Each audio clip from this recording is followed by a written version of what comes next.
सलाम नमस्ते सत श्री अकाल। आ जाओ फिर उठो चलिए बाहर। मौसम बड़ा सोहना जे ते सैर करिए अज दे नाल गप लाइए। सोहणिओ है वेखो है एक पार्क है इत्थे बंदे आके बह भी जांदे न ते नाल कोई दाने रोटी शोटी लै आंदे न कोई डबर रोटी वगैरह ते ओह भोर के ते ओह इन्हां ने आए पुलसां बड़ियां पियां फिरदियां अल्लाह खैर करे। इन्ना कबूतर जेह्ड़े जे इन्हां नूं दाना पाया जांदा ते कबूतर इत्थे मौजां करदे न। एह् कबूतर जेह्ड़े न एह् सारे क्वीन दी प्रॉपर्टी न मलका दी। इन्हां कबूतरां नूं पकड़ना जुर्म है किसी भी परिंदे नूं। सारे परिंदे जेह्ड़े न प्रोहिबिशन है कि भी इन्हां नूं तुसीं पकड़ो। इंज इत्थे बड़े बड़े जेह्ड़े न परिंदे बतखां और कूंजां ते मग सारे इत्थे मुख्तलिफ मौसमां दे विच आ जांदे न। जिवें अजकल तिलियर बड़े होने न, हुण तिलियर आने शुरू हो गए न।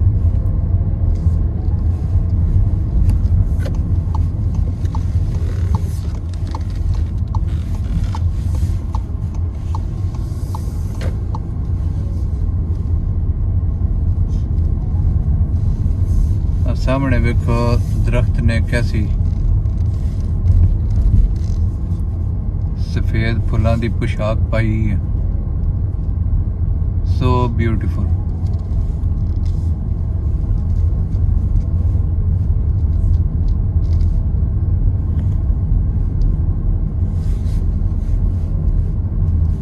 फुल भी बड़े लगे ने। फुल जेह्ड़े न येलो जे डंडेलियन गलबन इन्हां नाल रखिया जांदा है। ये जदों कुछ पक जाते फिर ते माइयां बुढ़ियां जियां बन जांदियां न फिर उड़दियां न। ये फिर बड़ा जेह्ड़ा ना वो साह लैन च दुश्वारी पैदा होंदी है क्यों जो बिल्कुल ओह्दा रूआं रूआं जिहा हो जांदा वो फिजा च बहुत ज्यादा होंदा। इस वास्ते जेह्ड़ा ना गड्डी बंद रख के चलाना रिकमेंडेड है ते खिड़कियां दरवाजे भी जेह्ड़ा ना खुला ना रखो। खोलना तो उन्होंने जालियां शालियां ला के रखो क्योंकि इसदी वजह तो जेह्ड़ा ना वो हे फीवर हो जाता है और कई किस्म की एलर्जीज होंदियां न।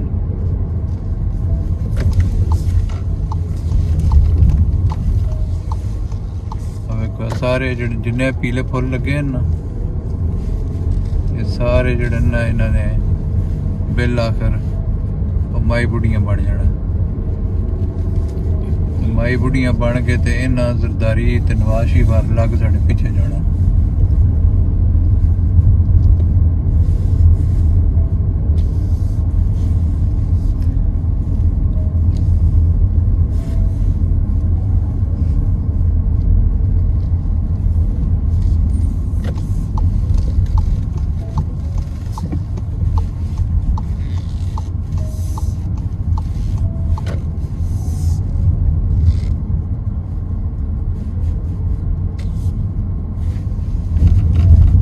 ਜਿਹੜਾ ਨਾ ਜੀ ਆ ਜੂ ਏਰੀਆ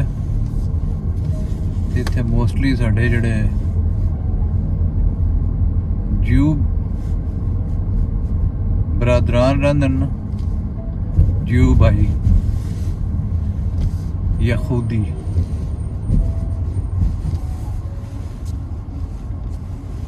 ਫਜ਼ਲ ਰਹਿਮਾਨ ਦੇ ਭਾਈ ਜਿਹੜੇ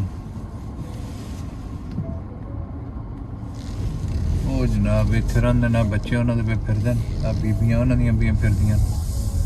ये पूरी जनाब इन्हां दी जू है हर घर ही इन्हां दा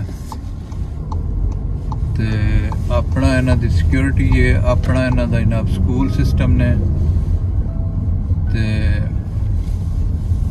आम अगर बच्चा कोई छोटी उम्र दा बाहर फिरदा है ना तो पुलिस हुण नप लैंदी है ते ओहदे कोलों पुछया जांदा है भी तू बाहर किवें कल्ला फिरना पिया और वो फिर पेरेंट्स नूं भी जिहड़ा ना उन्हां कोलों पुछया जांदा भी तुसीं ड्यूटी ऑफ केयर नहीं कीती तुहाडा बच्चा लैस दैन 14 ईयर्स है ते बाहर फिरदा पिया। पर इन्हां दे बच्चे छोटे बड्डे ਉਹਨਾਂ ਨੂੰ ਕੋਈ ਨਹੀਂ ਪੁੱਛਣ ਵਾਲਾ। ਇਸ ਵਾਸਤੇ ਕਿ ਇਹਨਾਂ ਨੇ ਆਪਣੀ ਸਿਕਿਉਰਿਟੀ ਆਪਣੇ ਜ਼ਿੰਮੇ ਲਈ ਹੈ। ਸੋ ਔਰ ਇਹਨਾਂ ਦੇ ਬੱਚਿਆਂ ਦੇ ਹੱਥਾਂ ਦੇ ਵਿੱਚ ਤੁਸੀਂ ਮੋਬਾਈਲ ਨਹੀਂ ਵੇਚਦੇ, ਕਿਤਾਬਾਂ ਵੇਚਦੇ ਹੋ। ਇੱਥੇ ਇਹਨਾਂ ਨੇ ਆਪਣੇ ਜਨਾਬ ਬਣਾਏ ਨੇ ਆ ਬੱਚੇ ਵੇਖੋ ਖੇਡਦੇ ਮਲਦੇ ਫਿਜ਼ੀਕਲ ਐਕਟੀਵਿਟੀਜ਼ ਕਰਦੇ ਤੇ ਜਗ੍ਹਾ ਜਗ੍ਹਾ ਇਹਨਾਂ ਨੇ ਆਪਣੇ ਜਿਹੜਾ ਨਾ ਜੀ ਉਹ ਬਣਾਏ ਨੇ ਕਮਿਊਨਿਟੀ ਸੈਂਟਰਸ ਵੱਡੇ ਵੱਡੇ, ਜਿਹੜੇ ਦਿਨੇ ਵੀ ਖੁੱਲੇ ਹੁੰਦੇ ਤੇ ਰਾਤੀ ਵੀ ਖੁੱਲੇ ਹੁੰਦੇ ਨੇ। ਤੁਸੀਂ ਰਾਤੀ ਇੱਥੇ ਆਓ, ਇੱਥੇ ਪਰਿਆਂ ਦੇ ਪਰੇ ਜਿਹੜੇ ਨਾ ਇਹ ਲੋਕ ਵਾਕ ਕਰ ਰਹੇ ਨੇ, ਇਹਨਾਂ ਦੇ ਬੱਚੇ ਫਿਰ ਰਹੇ ਨੇ। ਉਹ ਜਿਹੜੇ ਵੱਡੇ ਵੱਡੇ ਕਮਿਊਨਿਟੀ ਸੈਂਟਰ ਨੇ ਉੱਥੇ ਜਿੱਥੇ ਦਿਲ ਹੈ ਆਪਣਾ ਟੁਰ ਜਾਂਦੇ ਨੇ। ਲਾਈਟਾਂ ਲੱਗੀਆਂ, ਰੋਸ਼ਨੀਆਂ, ਖੁਸ਼ੀਆਂ ਤੇ ਮਤਲਬ ਇਲਮ ਹਾਸਲ ਕਰ ਰਹੇ ਨੇ, ਸਕਿੱਲਸ ਲੈ ਰਹੇ ਨੇ। ਇਹਨਾਂ ਦੇ ਪੇਰੈਂਟਸ ਇਹਨਾਂ ਦੀ ਬੜੀ ਤਰਬੀਅਤ ਕਰ ਰਹੇ ਨੇ। ਤੇ ਇਹ ਜਨਾਬ ਦੁਨੀਆ ਤੇ ਫਿਰ ਇਹਨਾਂ ਰੂਲ ਕਰਨਾ ਹੀ ਹੈ ਨਾ। ਦੁਨੀਆ ਤੇ ਉਸੇ ਰੂਲ ਕਰਨਾ ਹੈ ਜਿਹੜਾ ਸਾਹਿਬ ਇਲਮ ਹੈ, ਜਿਹੜਾ ਸਾਹਿਬ ਕਲਮ ਹੈ। ਤੇ ਜਿਹੜਾ ਸਾਡੇ ਹਰ ਸਿਰਫ ਸਾਹਿਬ ਔਲਾਦ ਹੈ, ਉਸ ਬੱਚੇ ਪੈਦਾ ਕਰਨੇ ਨੇ, ਉਹਨਾਂ ਦੀ ਤਰਬੀਅਤ ਕਰਨਾ। ਤੇ ਉਹ ਸਮਝਦਾ ਨਾ ਵੀ ਇਹ ਮੇਰਾ ਕੰਮ ਨਹੀਂ, ਮੇਰੇ ਜ਼ਿੰਮੇ ਜਿਹੜਾ ਸਵਾਬ ਸੀ ਉਹ ਬੱਚਾ ਪੈਦਾ ਕਰਨ ਦਾ ਸੀ। ਤਰਬੀਅਤ ਵਾਲਾ ਕੰਮ ਜਿਹੜਾ ਇਹ ਅੱਲਾਹ ਦੇ ਜ਼ਿੰਮੇ। ਇਹ ਸਾਡੀ ਸੋਚ ਹੈ ਨਾ ਜੀ, ਇਹ ਮੌਲਵੀ ਦੀ ਇਹੀ ਸੋਚ ਹੈ। ਜਿਹੜਾ ਉਹਨਾਂ ਨਾਲ ਗੱਲ ਕਰੋ ਕਿ ਫੈਮਿਲੀ ਪਲਾਨਿੰਗ ਕਰ ਲਓ ਤੇ ਹੱਥੀ ਪੈ ਜਾਂਦਾ।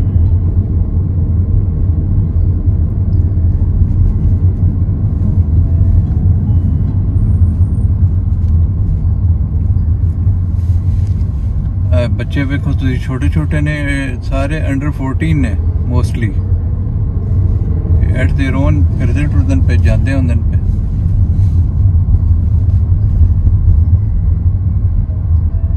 ਔਰ ਉਹ ਬੜੇ ਮਤਲਬ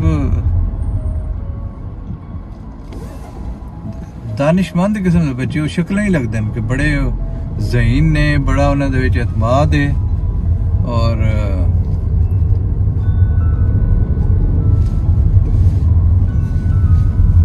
ਇਸ ਉਮਰ ਦਾ ਬੱਚਾ ਸਾਡਾ ਸੜਕ ਤੇ ਛੱਡ ਦਿਓ ਨਾ ਤੇ ਉਸ ਕਈ ਕਾਰਾਂ ਥੱਲੋਂ ਲੰਘ ਕੇ ਤੇ ਕਰਤਬ ਕਰਕੇ ਵਿਖਾ ਛੱਡਣਾ।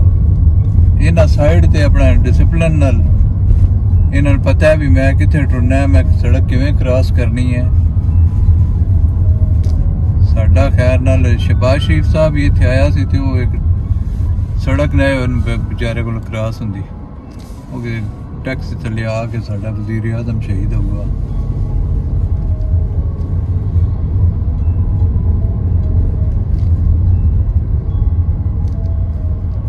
ਸਾਰਾ ਇਲਾਕਾ ਜਨਾਬ ਇਹਨਾਂ ਦਾ, ਸਾਡੇ ਜੀਓ ਭਾਈਆਂ ਦਾ। ਸੋ ਅਸੀਂ ਹਰ ਵੇਲੇ ਉਹ ਕੁੱਟਦੇ ਰਹਿੰਦੇ ਆ ਕਿ ਜਨਾਬ ਇੰਝ ਕਰ ਦਿਓ ਤੇ ਉਹ ਕਰ ਦਿਓ। ਇਹਨਾਂ ਕੋਲੋਂ ਸਿੱਖੋ। ਸਾਨੂੰ ਇਹਨਾਂ ਕੋਲੋਂ ਸਿੱਖਣਾ ਚਾਹੀਦਾ ਕਿ ਜ਼ਿੰਦਗੀ ਦੇ ਵਿੱਚ ਕਾਮਯਾਬੀ ਵਾਸਤੇ ਕੀ ਤਰੀਕਾ ਇਖਤਿਆਰ ਕੀਤਾ ਜਾਏ।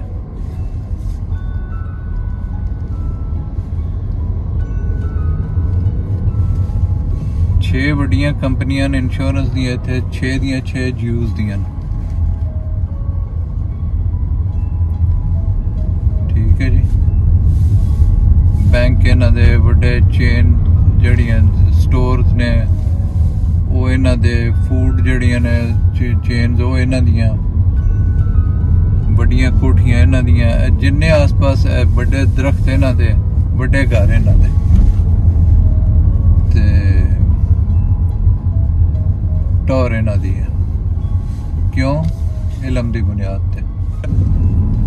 ਆ ਬੱਤੀਆਂ ਦਾ ਜਿਹੜਾ ਕਨਸੈਪਟ ਹੈ ਨਾ ਜੀ, ਇਹ ਰੱਤੀ ਬੱਤੀ ਤੇ ਯੈਲੋ ਬੱਤੀ ਤੇ ਫਿਰ ਗ੍ਰੀਨ ਬੱਤੀ। ਇਹ ਪ੍ਰਾਇਮਰੀ ਦੇ ਵਿੱਚ ਜਦੋਂ ਬੱਚਾ ਤੁਸੀਂ ਦਾਖਲ ਕਰਵਾਉਂਦੇ ਹੋ ਨਾ ਜੀ, ਛੋਟਾ ਬੱਚਾ, ਉੱਥੇ ਉਹ ਸਿਖਾਉਣਾ ਸ਼ੁਰੂ ਕਰ ਦੇਣ। ਉਹਨੂੰ ਰੋਡ ਸੈਂਸ ਦਿੱਤੀ ਜਾਂਦੀ ਹੈ ਕਿ ਜੀ ਇਹ ਬੱਤੀਆਂ ਦਾ, ਇਹਨਾਂ ਦਾ ਕੀ ਮਤਲਬ ਹੈ, ਕਿ ਇਹ ਵਾਰਨਿੰਗਸ ਨੇ ਮੁਖਤਲਿਫ ਕਿ ਤੁਸੀਂ ਹੁਣ ਤੁਸੀਂ ਸਟਾਪ ਹੋਣਾ ਤੇ ਤਿਆਰ ਹੋ ਜਾਓ, ਤੁਸੀਂ ਟੁਰ ਪਵੋ। ਤੇ red no good, red is bad, ਬਈ ਰੁਕ ਜਾਓ। ਇੰਝ ਕਰਕੇ ਉਹਨਾਂ ਨੂੰ ਸਿਖਾਇਆ ਜਾਂਦਾ। ਯੈਲੋ ਹੋ ਜਾਏ ਤੇ ਗੈਟ ਰੈਡੀ, ਗ੍ਰੀਨ ਹੋ ਜਾਏ ਤੇ ਗੁੱਡ ਟੂ ਗੋ। ਹੈਂ, ਕਾਰਨ ਕਿਉਂ ਦਿੱਤਾ ਹੀ ਬਈ?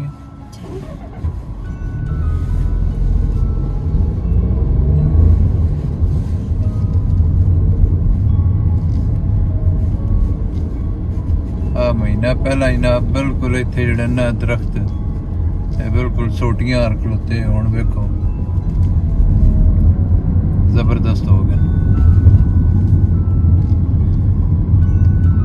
ਇਹ ਸਾਰਾ ਏਰੀਆ ਜਨਾਬ ਇਹ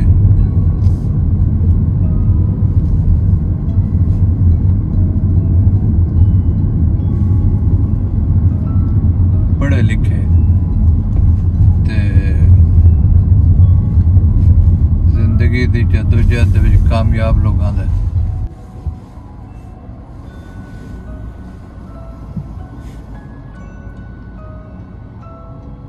ਬੜੇ ਅਮਨੋ ਅਮਾਨ ਨਾਲ ਰਹਿੰਦੇ ਨੇ ਜਨਾਬ, ਬੜਾ ਇਹਨਾਂ ਦਾ ਡਿਸਪਲਿਨ ਹੈ, ਬੜਾ ਇੱਕ ਦੂਜੇ ਦੀ ਕੇਅਰ ਕਰਦੇ ਨੇ। ਤੇ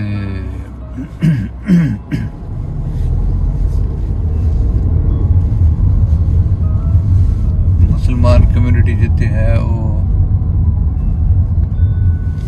ਇੱਕ ਦੂਜੇ ਕੋਲ ਡਰ ਰਹਿੰਦਾ। ਇਹ ਫੈਕਟ ਜੇ ਹੁਣ ਮੈਨੇ ਪੜ੍ਹ ਕੇ ਮਾਰਨ, ਪਰ ਇਹ ਹੈ ਸੱਚ। ਮੈਂ ਇੱਕ ਨੌਜਵਾਨ ਕੋਲੋਂ ਪੁੱਛਿਆ, ਮੈਂ ਕਿਹਾ ਜ਼ਿੰਦਗੀ ਦਾ ਕੀ ਹੈ ਮਕਸਦ, ਤੇਰਾ ਕੀ ਹੈ, ਕੀ ਸਮਝਣਾ ਵੀ ਕਿਉਂ ਬੰਦਾ ਦੁਨੀਆ ਤੇ ਆਇਆ? ਉਸ ਮੈਂ ਆਖਿਆ ਕਿ ਜ਼ਿੰਦਗੀ ਦਾ ਮਕਸਦ ਇਹ ਹੈ ਕਿ ਮੇਰੇ ਕੱਪੜੇ ਗੁਆਂਢੀਆਂ ਤੋਂ ਚੰਗੇ ਹੋਣੇ ਚਾਹੀਦੇ ਨੇ, ਮੇਰੀ ਗੱਡੀ ਗੁਆਂਢੀਆਂ ਤੋਂ ਚੰਗੀ ਹੋਣੀ ਚਾਹੀਦੀ ਹੈ, ਤੇ ਮੇਰੇ ਕੋਲ ਜਿਹੜਾ ਨਾ ਜੇਬ ਵਿੱਚ ਪਾਉਂਡ ਗੁਆਂਢੀ ਨਾਲੋਂ ਜ਼ਿਆਦਾ ਹੋਣੇ ਚਾਹੀਦੇ। ਇਹ ਲਿਟਰਲੀ ਮੈਂ ਇਹ ਮਤਲਬ ਤੁਹਾਨੂੰ ਦੱਸ ਰਿਹਾ ਕਿ ਵੀ ਉਹ ਇਹਨੂੰ ਬਿਲਕੁਲ ਇੰਝ ਸਮਝਦਾ ਵੀ ਜਿਵੇਂ ਮੈਂ ਦੁਨੀਆ ਤੇ ਆਇਆ ਤੇ ਕੋਈ ਮਜ਼ਹਬੀ ਆਦਮੀ ਸਮਝਿਆ ਵੀ ਇਹ ਇੱਕ ਟੈਸਟ ਦੀ ਜਗ੍ਹਾ ਹੈ ਔਰ ਇੱਥੇ ਮੈਂ ਤਿਆਰੀ ਕਰਨੀ ਹੈ ਤੇ ਮੈਂ ਅੱਗੇ ਜਾ ਕੇ ਕਾਮਯਾਬੀ ਹਾਸਲ ਕਰਨੀ ਹੈ। ਉਹ ਇਸੇ ਕਨਵਿਕਸ਼ਨ ਨਾਲ ਉਹ ਇਹ ਯਕੀਨ ਰੱਖਦਾ ਕਿ ਵੀ ਮੇਰਾ ਜ਼ਿੰਦਗੀ ਦਾ ਮਕਸਦ ਹੀ ਇਹ ਹੈ। ਤੇ ਜਿੱਥੇ ਜ਼ਿੰਦਗੀ ਦਾ ਮਕਸਦ ਇੰਝ ਦਾ ਹੋਏ ਔਰ ਉਹਨੂੰ ਉਹਦੇ ਪੇਰੈਂਟਸ ਨੇ ਇੰਝ ਗਰੂਮ ਕੀਤਾ ਹੈ ਤੇ ਉਹ ਤੁਸੀਂ ਸਮਝਦੇ ਹੋ ਉਹਦੇ ਗੁਆਂਢੀ ਜਿਹੜੇ ਨੇ ਉਹ ਕੋਈ ਸੁੱਖ 'ਚ ਰਹਿੰਦੇ ਹੋਣੇ ਨੇ ਜਾਂ ਉਹ ਆਪ ਸੁੱਖ 'ਚ ਰਹਿੰਦਾ ਹੋਣਾ। ਬੜੇ ਅਲਮੀਨ ਇਹ ਬੰਦ ਜ਼ਹਿਨੀ ਹੈ, ਪਤਾ ਨਹੀਂ ਉੱਥੇ ਕੀ ਮੁਸਲਮਾਨਾਂ ਨੂੰ ਸਿਖਾਇਆ ਜਾਂਦਾ ਹੈ। ਸਾਰੇ ਬੱਚੇ ਮਸਜਿਦਾਂ ਜਾਂਦੇ ਨੇ, ਲੇਕਿਨ ਕੋਈ ਬੰਦਾ ਇਹਨਾਂ ਨੂੰ ਇਹ ਨਹੀਂ ਦੱਸਦਾ ਕਿ ਤੁਸੀਂ ਇਸਲਾਮ ਦਾ ਇੱਕ ਪਹਿਲੂ ਇਹ ਵੀ ਹੈ ਕਿ ਤੁਹਾਡਾ ਹਮਸਾਇਆ ਤੁਹਾਡੇ ਤੋਂ ਖੁਸ਼ ਹੋਣਾ ਚਾਹੀਦਾ, ਤੁਹਾਡੇ ਹੱਥ ਔਰ ਜ਼ਬਾਨ ਤੋਂ ਦੂਸਰੇ ਮੁਸਲਮਾਨ ਜਿਹੜੇ ਨੇ ਮਹਿਫੂਜ਼ ਹੋਣੇ ਚਾਹੀਦੇ ਨੇ। ਅਲ ਅਮਾਨ ਅਲ ਹਫੀਜ਼।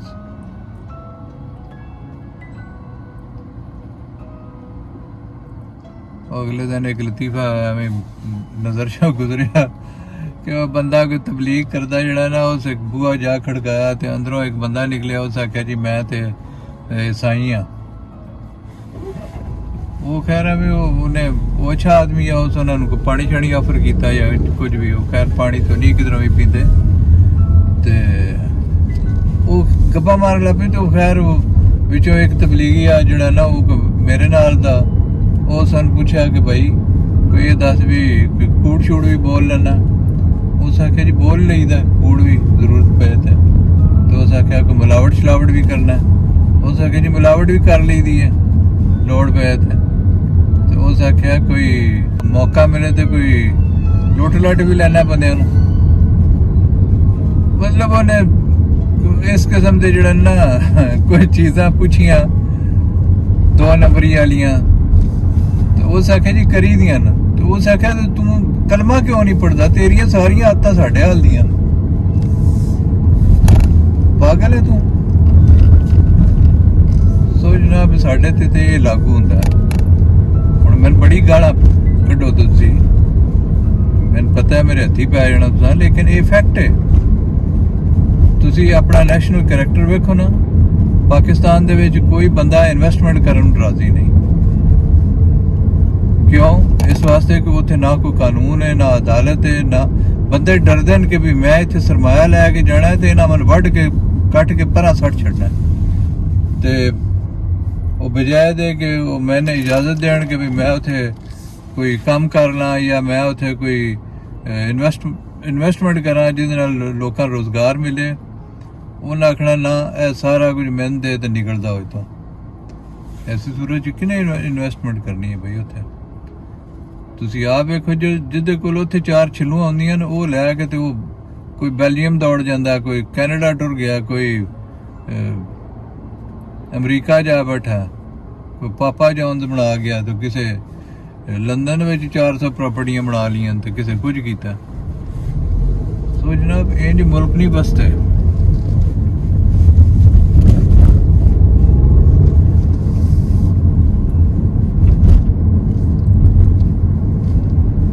ਚਲੋ ਜੀ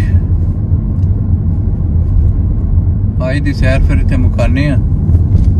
ਰਾਜ਼ੀ ਬਾਜ਼ੀ ਰਹੋ, ਆਪਣੇ ਦੁਆਲੇ ਸਾਰਿਆਂ ਦਾ ਖਿਆਲ ਰੱਖੋ ਤੇ ਜਨਾਬ ਮੇਰੀਆਂ ਗੱਲਾਂ ਨੂੰ ਮਾਈਂਡ ਨਾ ਕਰਿਓ।